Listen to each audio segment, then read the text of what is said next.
یہودی دیوار گریہ کے سامنے کیوں روتے ہیں؟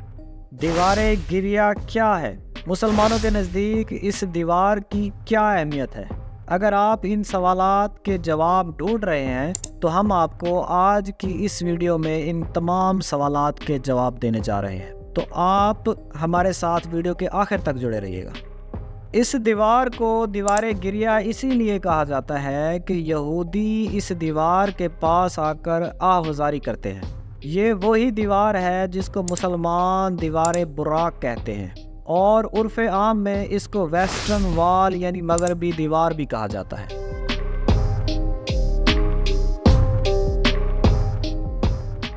یہودی روایات کے مطابق ہیکل سلیمانی کی تعمیر حضرت داؤد علیہ السلام نے کی تھی، اور موجودہ دیوار گریہ بھی اسی تباہ شدہ ہیکل کا باقی ماندہ حصہ ہے۔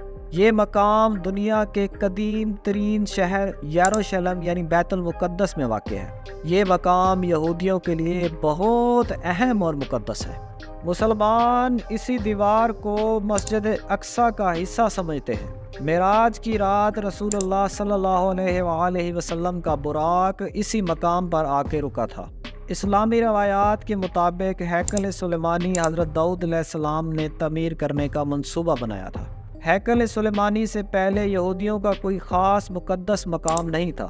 یہ خانہ بدوشوں کی جیسی زندگی گزارتے تھے، اور جس خیمے میں تابوت سکینہ رکھا ہوتا اسی طرف منہ کر کے یہ لوگ عبادت کیا کرتے تھے۔ مگر جب اللہ کے نبی حضرت داؤد علیہ السلام کو نبوت ملی تو انہوں نے یہودیوں کے لیے ایک مخصوص عبادت گاہ ہیکل سلیمانی تعمیر کرنے کا منصوبہ بنایا، اور یہ ہیکل حضرت داؤد علیہ السلام کے بیٹے حضرت سلیمان علیہ السلام کے دور میں مکمل ہوا، اس لیے اس کو ہیکل سلیمانی کہتے ہیں۔ یہودی اس ہیکل سلیمانی کو اپنی عبادت گاہ سمجھتے ہیں، کیونکہ تابوت سکینہ اسی ہیکل سلیمانی کے اندر رکھا گیا۔ یاد رکھیے، اللہ تعالیٰ نے یہودیوں کی قوم کے لیے 70,000 انبیاء کرام مبعوث فرمائے۔ یہودی قوم اتنی سرکش ہو گئی کہ اللہ کے بھیجے ہوئے انبیاء کرام کو شہید کرتے اور پھر خوشیاں مناتے۔ اللہ تعالیٰ کی جانب سے ان پر عذاب مسلط کیا گیا، اور بخت النصر بادشاہ نے اس قوم پر حملہ کر دیا اور آدھے سے زیادہ یہودیوں کو قتل کر دیا۔ بخت النصر بادشاہ نے ہیکل سلیمانی کو بھی توڑ دیا۔ اس طرح وقت گزرنے کے ساتھ ساتھ مختلف ادوار میں یہودیوں کی سرکشی کی وجہ سے ان پر عذاب الہی آتا رہا، اور اس ہیکل سلیمانی کو بھی نقصان پہنچتا رہا۔ اب اس ہیکل سلیمانی کی صرف ایک دیوار اپنی اصلی حالت میں ہے، اور اس دیوار کو دیوار گریہ کہا جاتا ہے۔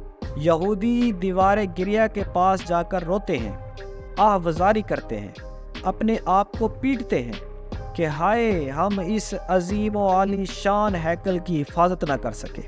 یہودی اپنے آپ کو قصوروار سمجھتے ہیں کہ ہم نے ہی اپنی اس عظیم عبادت گاہ کو اپنی سرکشی کی وجہ سے تباہ کروایا۔ یہودیوں کے نزدیک اس دیوار کی بہت زیادہ اہمیت ہے۔ امید ہے آج کی ویڈیو آپ کو پسند آئی ہوگی۔ اگر پسند آئی ہے تو ہمارے چینل کو سبسکرائب کر دیں اور ویڈیو کو شیئر کر دیں۔ تو ملتے ہیں اگلی ویڈیو میں، تب تک کے لیے آپ اپنا بہت سارا خیال رکھیے گا۔ اللہ حافظ۔